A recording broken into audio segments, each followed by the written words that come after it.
Alright, today I have the Leica Q3 and I'm going to show you how to enable Aperture Priority Mode. So I have the Leica Q3, see it's charging a little bit, but in order to enable the Aperture Priority Mode, what you'll have to do is you'll come up here and you'll see the shutter dial right here.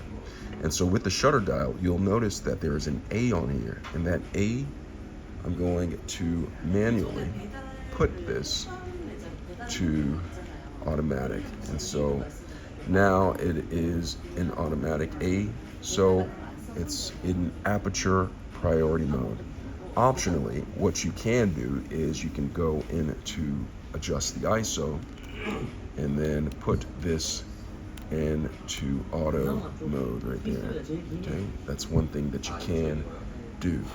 All right, I hope this has been helpful in order to enable aperture priority mode. Thanks a lot for watching.